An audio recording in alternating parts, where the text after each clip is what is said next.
भारतीय जड़ों को मजबूती से पकड़े हैं गुयाना, गलियों सड़कों पर बजते हैं हिंदी और भोजपुरी गाने। गुयाना के इतिहास को देखें तो अंग्रेज़ों ने सालों पहले कई गिरमिटिया मजदूरों को भारत से यहाँ गन्ना बागानों में काम करने के लिए लाए थे। ये मजदूर अपने साथ सांस्कृतिक परंपराएं लेकर आए, जिनमें उनकी भाषाएं, धर्म, संगीत, नृत्य और कपड़े शामिल थे। आज गुयाना में कई जगह हिंदू मंदिर के साथ साथ हिंदी और भोजपुरी गाने सुनने को मिल जाते हैं। Guyana T20 world cup super 8 मुकाबले में जब अफगानिस्तान की टीम बांग्लादेश पर जीत का जश्न मना रही थी, तब मैं गुयाना के चेड्डी जगन एयरपोर्ट पर उतरा था। गुयाना में प्रोविडेंस स्टेडियम में ही भारत और इंग्लैंड के बीच गुरुवार को सेमीफाइनल मुकाबला खेला जाना है। गुयाना में भारतीय संस्कृति का असर कितना व्यापक है, इसका अंदाज़ा इसी बात से लगाया जा सकता है कि जब मैं एयरपोर्ट से होटल के लिए टैक्सी में निकला तो रास्ते में श्री राम और भगवान हनुमान की बड़ी बड़ी मूर्तियों वाले मंदिर दिखाई दिए। एक बार को लगा कि हम गुयाना में नहीं बल्कि भारत में किसी राज्य में ही यात्रा कर रहे हैं। गुयाना में लोग बोलते हैं भोजपुरी।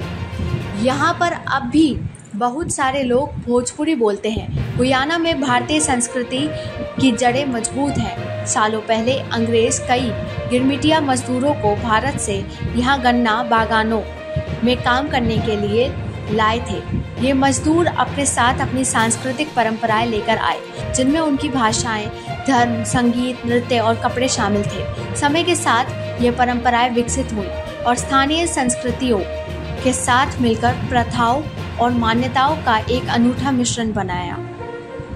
गुयाना में बसे हैं गिरमिटिया मजदूर। गुयाना के इतिहास को देखें तो अंग्रेज़ों ने अपने मजदूरों को अलग थलग करके व उनकी आवाजाही को सीमित करके उनके लिए एक एकीकृत समुदाय बनाना मुश्किल बना दिया। हालांकि इसने भारतीयों को अपने धर्म का पालन करने से नहीं रोका।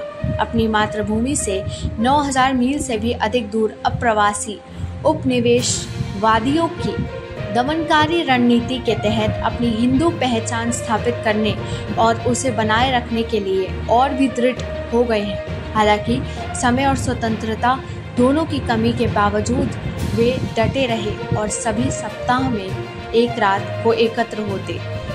मिला है देसी खाना। यहाँ रहने वाली लीजा ने कहा कि जब हमारे पुरखे आए तो उनके लिए अपनी हिंदू प्रथाओं में शामिल होने के लिए एकमात्र दिन मिलता था।